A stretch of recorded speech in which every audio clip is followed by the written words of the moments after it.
Well, welcome to the Cave of Science, and we're going to look at metric prefixes today.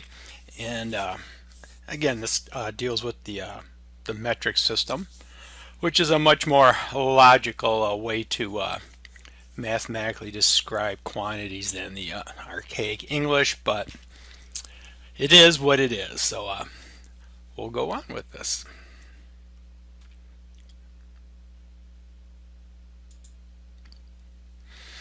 First one we're going to look at is the kilo. And when you talk about the kilo, the symbol is going to be K, and it really means you have 1,000 of something. When you look at, quite often, if you look at salaries for job postings and so forth, they'll say it's, the starting salary is 35K, which means $35,000. You may be familiar with a 5K running road race, and that's 5,000 meters. So again, when you go kilo, you're really going to things that are bigger. And again, you look at the multiplication here. So you multiply things by 1,000. The word itself comes from the Greek, and I'm not even going to try to pronounce my Greek terms.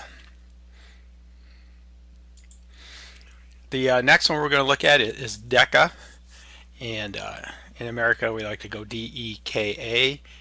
Internationally it's DA, and that's a factor of 10. So if you've got deca pigs, you've got 10 times the number of pigs you got. Now we're not going to use this one very much, but again, you're multiplying things by 10 here for the term deca. And again, well, actually I guess I can probably get the Greek on that one for deca. So this one, again, a factor of 10, and again, so we're going to be one of those we're not going to use a whole lot. The next one is deci, and that means 1/10.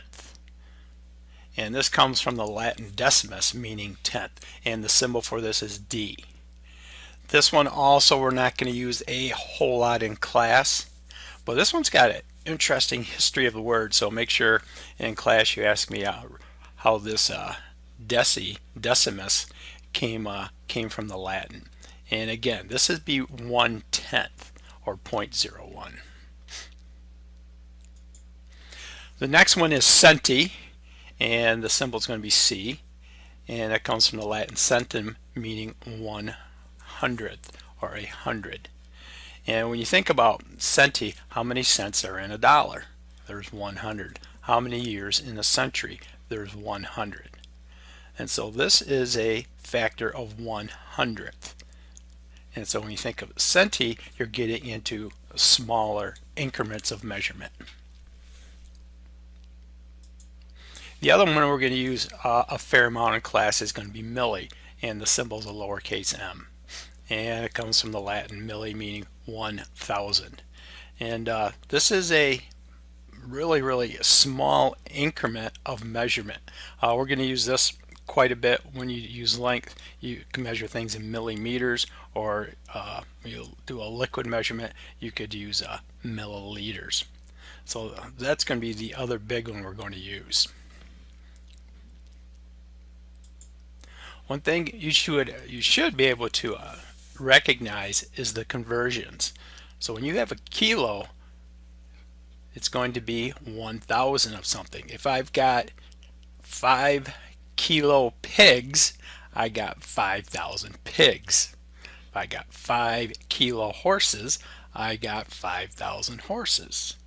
If I've got 5 kilograms, I've got 5,000 grams. So if you know really what the prefix is and what their conversion number is, really it's pretty easy in the metric system to know how many objects or quantity that you have.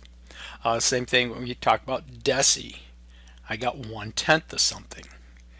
Centi, I got 1/100th of something. And then milli, you have 1/1000th. We're going to look at these in a little more detail when we start looking at mass and length and volume in the metric system. So that's it for this one, but definitely the kilo and the centi and the milli. Definitely know those. Those are going to be the ones we're going to use a lot in class. All right, that's it for this one.